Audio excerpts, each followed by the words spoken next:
할렐루야, 성도 여러분, 반갑습니다. 12월 21일 월요일 말씀 묵상입니다. 오늘 본문은 베드로전서 5장 1절로 7절까지의 말씀입니다. 먼저 성경 말씀을 같이 읽으십시다. 너희 중 장로들에게 고난오니 나는 함께 장로된 자요 그리스도의 고난의 증인이요 나타날 영광에 참여할 자니라. 너희 중에 있는 하나님의 양무리를 치되 억지로 하지 말고 하나님의 뜻을 따라 자원함으로 하며 더러운 이득을 위하여 하지 말고 기꺼이 하며 맡은 자들에게 주장하는 자세로 하지 말고 양무리의 본이 되라. 그리하면 목자장이 나타나실 때에 시들지 아니하는 영광의 관을 얻으리라. 젊은 자들아, 이와 같이 장로들에게 순종하고 다 서로 겸손으로 허리를 동이라. 하나님은 교만한 자를 대적하시되 겸손한 자들에게는 은혜를 주시느니라. 그러므로 하나님의 능하신 손 아래에서 겸손하라. 때가 되면 너희를 높이시리라. 너희 염려를 다 주께 맡기라. 이는 그가 너희를 돌보심이라. 아멘. 베드로 사도는 고난과 박해 가운데 있는 교회와 성도들에게 편지를 보냈지요. 그 가운데 고난과 박해를 당하는 가운데 교회의 목회자, 여기선 장로라고 표현이 되었지요. 베드로도 사실은 장로지요. 그런데 여기서의 장로는 양무리를 치는 목회자를 말합니다. 그래서 베드로는 함께 목회자로 양무리를 치고 있고 또 예수님의 사도로 십자가 고난도 보았고 또 그 고난의 증인이 된 자였습니다. 또 베드로 사도가 가지고 있는 믿음 중에 하나는 장차 나타날 영광에 참여할 자다. 그러니 베드로가 목양하는 목회자로 고난의 증인이기도 하면서 또 주님 다시 오실 때 나타낼 영광에 참여할 자라고 하면서 흩어져 있는 교회 또 성도들 그중에 목회자들에게 오늘 말씀을 하는 거지요. 양무리를 치되 목양하되 억지로 하지 마라. 억지로가 아닌 자원해서 해라. 그것도 하나님의 뜻을 따라서. 그리고 목회자 또 목양자는 자기의 더러운 이익을 취하기 위해서 성도들을 목양하는 것이 아니라 정말 기쁘게 열심히 섬겨야 한다라고 말하고 있습니다. 이와 같이 목양하는 사람들은 성도들을 대할 때에 주장하는 자세, 뭐라고 그럴까요? 권위적인 그런 것이 아니라 말을 통해서, 삶을 통해서 또 목양을 통해서 성도들에게 본이 되라. 영어로 example이 되라는 거죠. 좋은 본을 보여라. 특별히 자녀들이 부모님을 통해서 양육되고 자라갈 때에 부모님의 본을 보고 자랍니다. 우리말에는 그런 것이 있죠. 자녀들은 부모님의 뒷모습을 보고 자란다. 이 본을 보이라는 겁니다. 삶에서 또 생활에서. 말로 바꾸려고 하는 것은 어느 정도 한계가 있지요. 근데 말한 것을 삶으로 생활 속에 또 성품으로 인격으로 풍기면 자녀들이 오히려 그것을 통해서 더 좋은 배움과 본을 벗고 닮아가게 된다. 이 교회에서 이 성도들을 목양하는 목양자들의 모습이 그래야 한다. 본을 보이는 일을 해라. 그리고 베드로 사도는 그들에게 그러면 목자장 대신 예수님이 나타나실 때 1절에서도 말씀했죠. 주님의 재림을 말하는 겁니다. 예수님이 영광 가운데 나타나실 때 그 재림에 주님에게 시들지 않는 영원한 영광의 면류관을 쓰게 될 거다. 이렇게 말씀하는 거죠. 그러니까 고난과 박해 가운데에 교회와 성도를 섬기는 목회자들은 재림의 소망을 두고 그 고난과 박해를 이겨내라. 그리고 너희는 목양하는 자로서 기쁘고 즐겁게 또 본을 보이면서 하나님의 뜻을 따라서 자원해서 기쁘게 섬기라고 말합니다. 고난과 박해를 당하는 교회의 성도들을 향하여서 오늘 5절 말씀에 젊은 자들아 이렇게 말합니다. 물론 장로가 나이가 많다는 그런 의미도 있지요. 하지만 이제 목회자들뿐만 아니라 교회의 성도들, 상대적으로 나이가 어리고 젊을 수 있죠. 목양하는 리더들에게, 목회자들에게 순종해라 라고 말씀합니다. 이 고난과 박해 가운데 있을 때에 이 교회가 지체가 되어로 구성되어져 있으니까 일사불란하게 순종하는 것이 참 중요하다.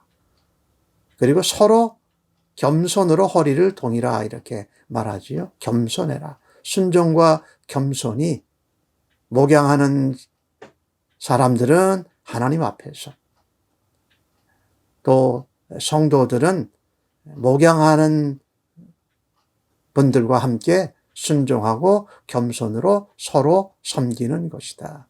여기 허리를 동인다라는 이 표현은요, 시중을 들기 위해서 앞치마를 두르는 것을 말합니다. 그러니까 겸손한 거지요. 그래서 순종과 겸손이 고난과 박해를 받는 성도들에게 또 교회에 또 목양하는 사람들에게 필요하다. 잠언에 나오는 말씀을 인용을 했지요. 하나님은 교만한 자를 대적하시고 겸손한 자들에게 은혜를 베푸신다. 예, 하나님은 교만한 자는 낮추십니다. 그러나 겸손한 자들은 하나님이 은혜를 더하시고 하나님께서 높여주신다고 우리는 믿고 그렇게 살아야 할 것입니다. 그래서 이 하나님의 능하신 손 아래서 겸손하라. 이 하나님 앞에서 겸손하지 않고 교만했다가는 하여튼 낮아짐을 당하고 버려짐을 당할 것입니다. 그러나 하나님 앞에서 겸손하게 또 교회에 세워준 리더자 또 교회에 나가는 방향과 이것에 대해서 겸손히 섬기고 순종할 때에 하나님이 때가 되면 높여주신다. 여기 때는 바로 1절에서도 나오고 4절에서 나왔던 그 주님의 재림의 때를 말합니다. 주님이 재림하실 때에 너희가 부활의 영광에 동참하고 하나님 나라에 우리 예수님과 함께 동참하게 될 것이다. 그때는 높여지는 때입니다. 그렇죠. 영원히 예수님과 함께 하나님 나라에서 찬양하면서 예배하면서 영원히 사는 것, 그게 높아지는 때. 사실 우리가 높아지려고 한다고 높아지는 것은 아니지요. 사실은 하나님께서 권능의 손으로 우리를 높여주셔야 우리가 높아질 수 있는 거지요. 그러니 우리가 높아지려고 하기보다 오히려 겸손하게 낮아지라.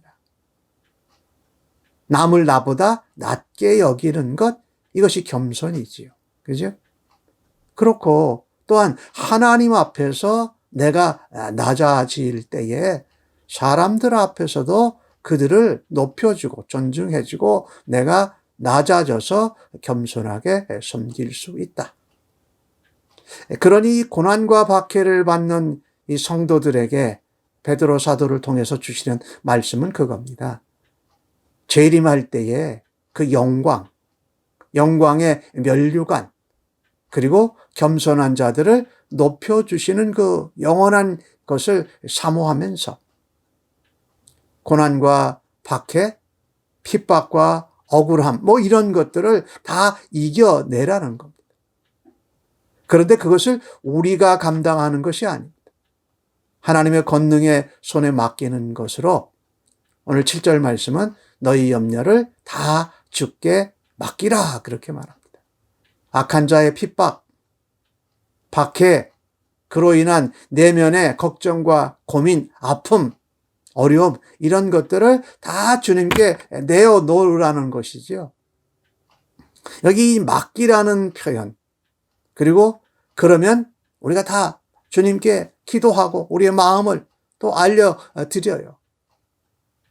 그러면 그가 너희를 돌보실 것이다. 여기 돌보신다라는 것은 우리가 기도하고 맡긴 것을 관심 있게 받으시고 우리가 염려와 걱정을 주께 다 맡겼기 때문에 그 염려가 우리 것이 아니라 주님의 것이다. 주님이 책임지신다. 주님께 있다. 이런 표현이죠. 이 말씀은 시편 55편의 말씀을 인용한 것인데 그렇습니다. 고난과 박해를 당하는 그 때에 우리는 더욱더 평상시에 하던 우리의 믿음 생활을 계속하는 것입니다. 그런데 어느 때보다도 재림, 주님의 부활, 그리고 그 영광에 동참하는 것, 우리에게 주실 그 면류관을 기대하면서, 소망하면서 우리에게 임한 고난과 박해를 이겨내는 것이다. 우리가 이겨내려고 하는 것이 아니라 능하신 하나님의 손에 맡기고 우리의 주 되신 예수 그리스도께 맡길 때에 그것을 이겨낼 수 있다고 말씀합니다. 사랑하는 성도 여러분, 코로나 바이러스로 우리가 고난과 또 걱정과 염려, 불안 이런 것들이 참 많습니다. 이때가 어느 때보다 주님 재림하실 것을 소망하고 또 그 영광에 동참할 것을 바라보면서 우리의 염려와 걱정과 모든 것을 하나님께, 예수님께 맡기십시다. 그리고 그 어느 때보다 서로 겸손과 순종함으로 서로를 섬김으로 이 같은 어려운 시간들을 승리하는, 이겨내는 주의 백성들 되시기를 간절히 바랍니다. 아멘. 하나님, 오늘 주신 말씀을 감사합니다. 주님 재림하실 때에 영광의 면류관, 또 주님이 우리를 높여주시고 또 우리에게 주신 재림의 소망과 부활의 영광을 더욱더 사모하며 살아가겠습니다. 무엇보다도 우리에게 맡겨준 일을 잘 즐겁게 기쁨으로 감당하겠습니다. 겸손과 순종함으로 서로를 섬길 때에 우리가 하나 되고 주 앞에 쓰임받게 하여 주실 줄로 믿습니다. 감사합니다. 예수님의 이름으로 기도합니다. 아멘.